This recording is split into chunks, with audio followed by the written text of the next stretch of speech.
Hello guys, fact expo में आपका स्वागत है। आज इस वीडियो में बताऊंगा मैं आपको ज़ोडिएक किलर के बारे में। कौन था ज़ोडिएक किलर और उसने ऐसा क्या किया कि उस पर इतने वीडियोस, इतने मूवीज़, इतने आर्टिकल्स लिखे गए। ये किस्सा शुरू होता है दिसंबर 20 1968 में, जब बेटी डेविड हाई स्कूल के कपल अपनी पहली डेट मनाने के लिए कार से लेक हर्मन रोड पे निकल पड़ते हैं। लेकिन ये डेट मर्डर पे जाके ख़त्म होती है। रात के करीब 11 बजे इन दोनों की बॉडी मिलती है। डेविड को एक गोली सिर पे लगी होती है और बेटी की बॉडी कार से करीब 28 फीट दूर 5 गोली लगी हुई मिलती है। इस केस में जांच पड़ताल होती है लेकिन कोई हाथ नहीं लगता। इस मर्डर के कुछ 6 महीने बाद जुलाई 4 1969 में वलेहो के ब्लू रॉक स्प्रिंग्स के पार्किंग लॉट में डार्लिन और माइकल टाइम स्पेंड कर रहे होते हैं और वहीं पे उनको कोई गोली मार देता है। इसमें डार्लिन की तो मौत हो जाती है लेकिन माइकल बच जाते हैं। इस मर्डर और पिछले मर्डर में अभी तक कोई लिंक नहीं होता है। इस मर्डर के अगले दिन जुलाई 5 को वलेहो पुलिस स्टेशन में एक अनजान व्यक्ति का कॉल आता है। वो आदमी वो मर्डर रिपोर्ट करता है और साथ में ये भी क्लेम करता है कि उसी ने ये मर्डर किया है और 6 महीने पहले बेटी और डेविड का भी उसी ने मर्डर किया है। इस कॉल को पुलिस ट्रेस नहीं कर पाते क्योंकि ये कॉल किसी फ़ोन बूथ से किया गया होता है। ये ज़ोडिएक का पुलिस को पहला कॉन्टैक्ट होता है। इस सेकेंड मर्डर के कुछ 1 महीने बाद किलर न्यूज़पेपर्स को लेटर मेल करता है। इस लेटर के साथ साथ वो एक क्रिप्टोग्राम भी भेजता है। क्रिप्टोग्राम यानी कोडेड मैसेज। उसको डिकोड करने पे ही आपको उस मैसेज का पता लगता है। लेटर में किलर धमकी देता है कि अगर आपने ये क्रिप्टोग्राम यानी ये जो कोडेड मैसेज है ये अगर आपने न्यूज़पेपर में पब्लिश नहीं किया तो वो ऐसी किलिंग्स, ऐसे मर्डर और करता रहेगा। कि एक हफ्ते बाद किलर एक और लेटर मेल करता है जिसमें वो और भी ऐसी डिटेल्स बताता है जो पुलिस ने अभी तक पब्लिक नहीं की थी और सिर्फ पुलिस को ही वो डिटेल्स पता थी। किलर साथ में ये भी बताता है कि अगर आपने इस मैसेज को डिकोड किया तो आप मुझ तक पहुंच पाएंगे, आप मुझे पकड़ पाएंगे।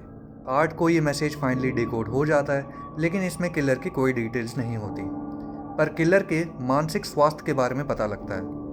ज़ोडिएक इस कोडेड मैसेज में बोलते हैं कि उनको मर्डर करना बहुत पसंद है और उनका ये मानना है कि उनके मरने के बाद स्वर्ग में जिनको भी उनने मर्डर किया है वो सब उनके दास बन के आएंगे।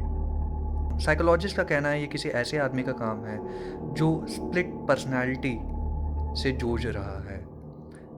उसकी 2 पर्सनालिटी है, एक तो हमारी जैसी नॉर्मल और एक ऐसी जो उसको मर्डर करने पे मजबूर कर रही है। इस लेटर के बाद सितंबर 27 1969 में ब्रायन और सिसिलिया लेक बैरिसा में पिकनिक मना रहे होते हैं और तभी कोई नकाब पहना हुआ आदमी उनको चाकू मार देता है। यही किलर बाद में जाके उनकी गाड़ी पे ज़ोडिएक का सिंबल भी बना देता है। इस मर्डर में पिछले मर्डर की तरह सिसिलिया की मौत हो जाती है लेकिन ब्रायन बच जाते हैं।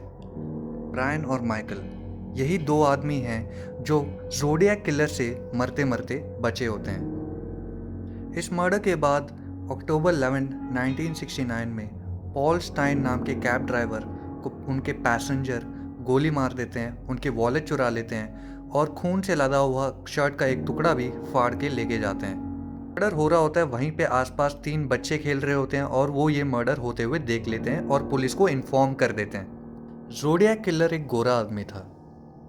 लाश के मर्डर में ब्रायन और माइकल के डिस्क्रिप्शन के हिसाब से ज़ोडिएक एक गोरा आदमी था जो चश्मा पहनता था और जिसके बाल बहुत ही कर्ली थे। लेकिन कुछ मिसकम्युनिकेशन के वजह से पुलिस एक काले आदमी को ढूंढने लगी, ना कि एक गोरे आदमी को। इसलिए ज़ोडिएक किलर वहाँ से बच निकला और पुलिस पकड़ ही नहीं पाई। इसके कुछ 2 दिन बाद न्यूज़पेपर वालों को ज़ोडिएक किलर का एक लेटर आता है जिसमें पॉल स्टाइन के वो शर्ट का टुकड़ा मिलता है। वैसे तो पॉल स्टाइन का मर्डर ज़ोडिएक किलर का लास्ट मर्डर माना जाता है, पर ज़ोडिएक ने लेटर में दावा किया है कि उन्होंने 37 मर्डर किए हैं। ज़ोडिएक किलर न्यूज़पेपर वालों को लेटर लिखते रहे और कोडेड मैसेज भी भेजते रहे। कोडेड मैसेज को सुलझाना बहुत ही कठिन था। कुछ कोडेड मैसेज महीने लग जाते थे और कुछ हाल ही में 2020 दिसंबर 5 को सॉल्व हुए हैं। ज़ोडिएक किलर में अपने किसी भी कोडेड मैसेज में या किसी भी लेटर में अपनी पहचान नहीं बताई, लेकिन उन्होंने अपना नाम कोडेड मैसेज में भेजा है जो आज तक कोई सुलझा नहीं पाया।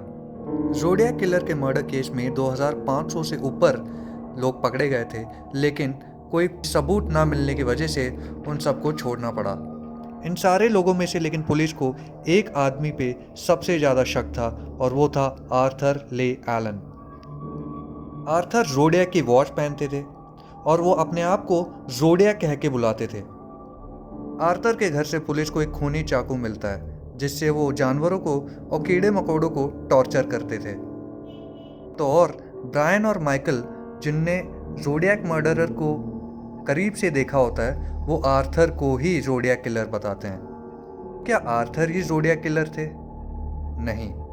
ज़ोडिएक किलर के फिंगरप्रिंट्स और हैंडराइटिंग आर्थर के फिंगरप्रिंट्स और हैंडराइटिंग से मैच नहीं होते। और तो और ज़ोडिएक किलर चश्मा पहनता था लेकिन आर्थर चश्मा नहीं पहनता था। पॉल स्टाइन के मर्डर में 3 बच्चों ने ज़ोडिएक किलर को देखा था। उन्होंने आर्थर को पहचानने से मना कर दिया। कुछ दिनों बाद आर्थर की हार्ट फेलियर से मौत हो गई। की तरह ऐसे काफ़ी बंदे हैं जिनके सबूत मेल खाती हैं, पर सारे सबूत मेल ना खाने की वजह से उनको पुलिस पकड़ नहीं पाती। आज तक ज़ोडिएक किलर के फिंगरप्रिंट्स किसी से मैच नहीं हुए। आपको क्या लगता है ज़ोडिएक किलर कौन हो सकता है? और ज़ोडिएक किलर ने कपल्स की ही मर्डर क्यों किए? अपनी राय आप कमेंट सेक्शन में लिख के बताइए और अगर आपको ये वीडियो अच्छा लगा तो लाइक, शेयर और सब्सक्राइब ज़रूर करना। धन्यवाद।